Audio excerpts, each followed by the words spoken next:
Assalamualaikum warahmatullahi wabarakatuh. Tetap semangat dengan Pak Dedi dalam ilmu kimia. Kita lanjutkan materi selanjutnya adalah sifat-sifat koloid. Jadi koloid itu mempunyai sifat-sifat yang berbeda dengan larutan yang lainnya. Ya, apa yang menjadi sifat-sifat koloid? Ya, untuk sifat koloid ini adalah yang pertama adalah apa? Gerak Browns. Apa itu gerak Brown? Gerak Brown merupakan satu gerak acak zigzag yang tidak beraturan dengan jarak yang relatif pendek. Ya, gerak Brown diakibatkan karena banyaknya molekul-molekul medium pendispersi yang menabrak berbagai sisi molekul-molekul terdispersi dengan jumlah yang tidak sama untuk setiap sisi. Jadi terjadi tabrakan satu dengan yang lain. Adanya gerakan zigzag ini menyebabkan koloid tetap stabil, ya, yang homogen dibandingkan dengan yang suspensi dan terhindar dari pengendapan karena gaya gravitasi. Karena partikelnya senantiasa bergerak terus, maka pengaruh gravitasi begitu kecilnya. Ya, akibatnya larutan koloid itu tidak mengendap, ya. Selain gerak Brown, apalagi yang merupakan sifat koloid adalah efek Tyndall. Efek Tyndall itu adalah gejala terlihatnya berkas cahaya sebagai akibat pemantulan atau penghamburan sinar oleh partikel koloid. Efek Tyndall ini dapat digunakan untuk membedakan sistem koloid dengan larutan sejati. Jadi efek Tyndall itu kalau kita semprotkan di larutan akan membentuk suatu garis. Ini namanya efek Tyndall, ya. Atau mungkin saja kita bisa lihat bahwa di alam gitu kan, bahwa di alam ini juga sebetulnya udara ini kan koloid, ya. Jadi kalau ada pancaran sinar matahari menembus suatu pohon, ada garis-garis. Ini ada namanya dengan efek Tyndall, ya. Jadi ada koloid, tadi adalah gerak Brown, kemudian ada efek Tyndall, kemudian adalah koloid bermuatan, ya. Ada koloid bermuatan, ada yang adsorpsi. Adsorpsi adalah gejala penyerapan partikel-partikel koloid terhadap molekul netral atau ion-ion pada permukaan. Gejala pada permukaan disebut dengan adsorpsi. Pada permukaan dikatakan adsorpsi. Sedangkan penyerapan di seluruh bagian disebut absorpsi. Beda D dengan B. Kalau bagian permukaannya adalah adsorpsi, kalau bagian dalamnya adalah absorpsi. Contohnya adalah Sol FeOH 3 kali, ya, hidroksida mampu mengabsorpsi ion H+, sehingga Sol FeOH 3 menjadi bermuatan positif. Ya, FeOH 3 bermuatan positif karena dia mampu mengabsorpsi H+. Sol S3 mampu mengabsorpsi, ya, ion S2-, sehingga Sol AS2S3 menjadi bermuatan negatif, ya. Seperti itu. Ini gambarnya adalah FeOH 3 kali, ya, yang kemudian mengabsorpsi H+, sedangkan di sini adalah AS, ya, AS2S3 yang mengabsorpsi S2-, ya. Ya, kita lihat lagi masalah, ya, koloid bermuatan tadi, masalah absorpsi, ya, itu kegunaannya, ya. Kegunaannya adalah menjernihkan air biasa menggunakan tawas. Jadi airnya keruh, kemudian kita gunakan tawas, ya. Tawas itu larutan patch polyaluminium klorid. Keduanya akan membentuk koloid AlOH 3 kali. Dia akan membentuk AlOH 3 kali yang dapat mengabsorpsi zat-zat warna atau kotoran dalam air dan mengendapkan.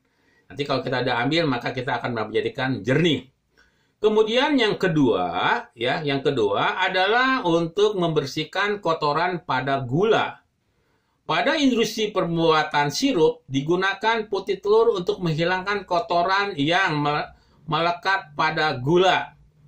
Ya, selain putih telur, koloid yang digunakan adalah tanah diatom dan arang aktif. Ya, ini untuk memutihkan gula. Ya, kemudian kegunaan lainnya adalah untuk mengabsorpsi itu untuk menghilangkan bau badan.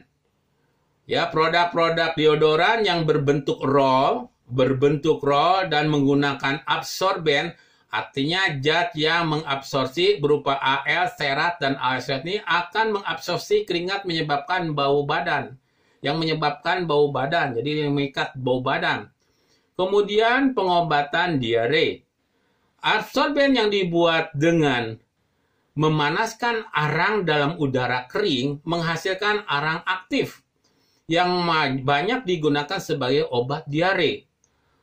Arang aktif mempunyai kemampuan untuk menyerap berbagai zat atau racun yang dikeluarkan oleh bakteri usus manusia.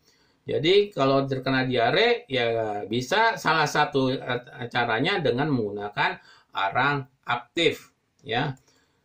Kemudian sifat koloid lainnya adalah elektroforesis. Elektroforesis ya.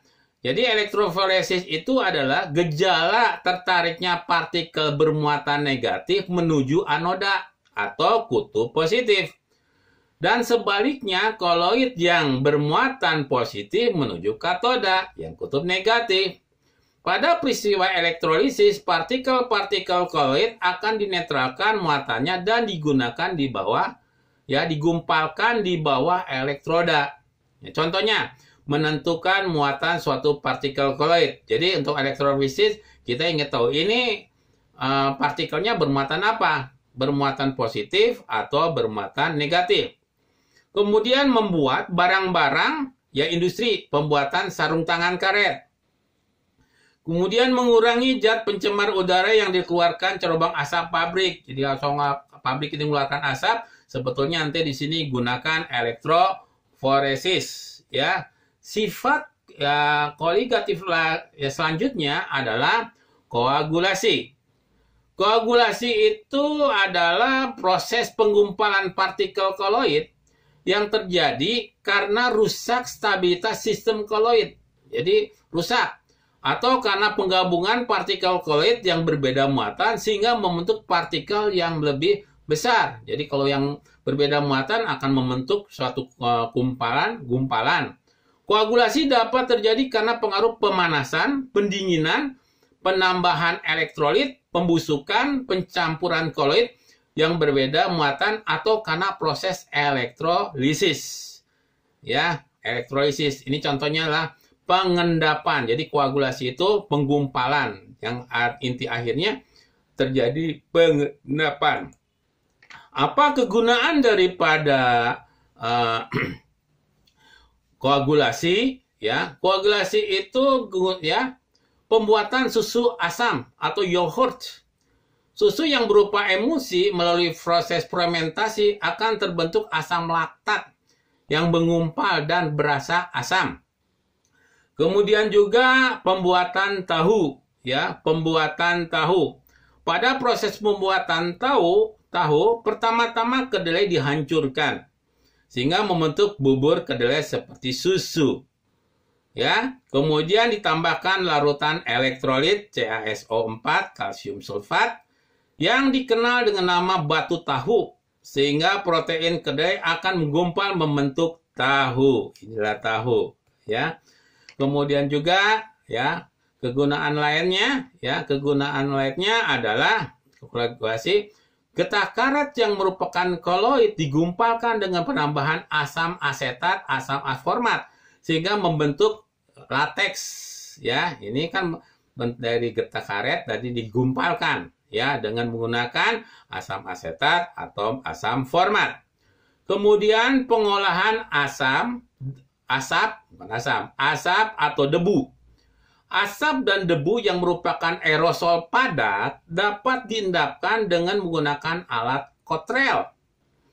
Cara kerja alat kotrel ini adalah asap dilewatkan melalui cerobong asap yang di dalamnya terdapat ujung-ujung elektroda bermuatan tegangan tinggi 20.000 volt sampai 75.000 volt. Akibatnya asap dan debu menjadi bermuatan. Selanjutnya, partikel asap atau debu akan tertarik pada elektroda yang lainnya dan mengendap. Ya, jadi di sini diberikan suatu tegangan tinggi, yang dinamakan alatnya adalah alat kotrel. Ya. Selanjutnya adalah sifat koloid lainnya adalah liofil ya dan liofob. Liofil ini asal kata lio cairan, fob ya, liofil, fil adalah filia atau suka, dan liofob ya tadi lio adalah cairan, fob adalah fobia artinya takut. Artinya jadi takut dengan cairan. Koloid liofil terjadinya pengikatan medium pendispersi disebabkan adanya gaya tarik-menarik elektrostatik pada setiap ujung gugus molekul terdispersi. Dengan kata lain, partikel-partikel padat mengabsorpsi molekul cairan sehingga membentuk suatu selubung di sekeliling partikel itu. Jika koloid liofil medium pendispersinya air, maka disebut dengan hidrofil. Contohnya di sini adalah bubuk agar-agar yang akan mengikat molekul air sehingga struktur agar-agar mengembang. Atau berikutnya adalah kanji. Kanji, sabun, cat, lem, gelatin, protein, putih telur, dan tinta warna. Ya, ini adalah untuk koloidnya adalah koloid liofil. Ya, liofil dan liofob. Nah, kita coba liofob bagaimana? Di mana partikel padat tidak mengabsorpsi molekul cair. Jika koloid liofob medium pendispersinya air, maka disebut hidrofob. Koloid liofob berbentuk encer, hampir sama dengan medium pendispersinya. Tidak stabil, memiliki gerak Brown dan efek Tyndall. Contohnya adalah sol emas, sol belerang, ya, sol AS2S3 yang tadi pernah Bapak jelaskan, dan sol FeOH 3 kali. Ya. Nah, sifat koloid yang lainnya adalah koloid pelindung.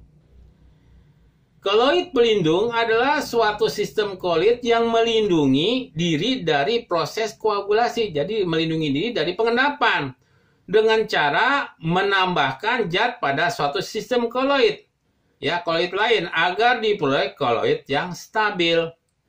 Koloid yang melindungi akan membentuk lapisan di sekeliling partikel koloid yang dilindungi.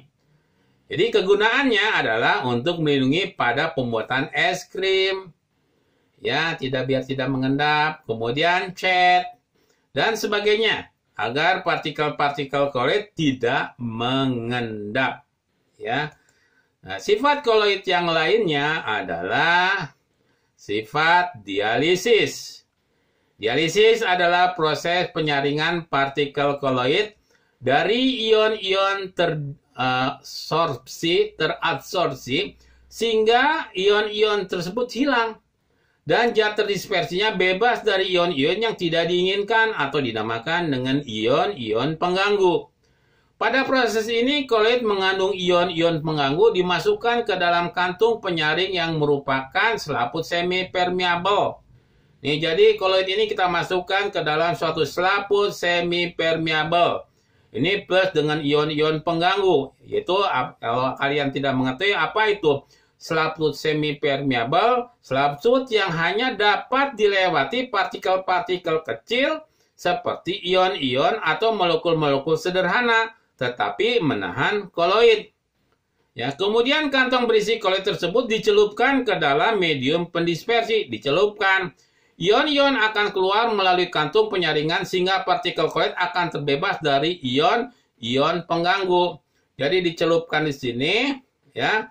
Kemudian dimasukkan nih air masuk sini, ya, air masuk ini dan dikeluarkan sini sambil membawa ion-ion pengganggu. Diharapkan ion-ion yang ada di dalam selaput semi permeable ini akan terbawa arus dan terbebas daripada ion-ion pengganggu.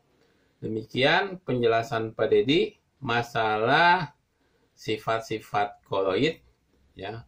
Mudah-mudahan kalian dapat memahami. Sekian dulu dari Pak Dedi. Assalamualaikum warahmatullahi wabarakatuh.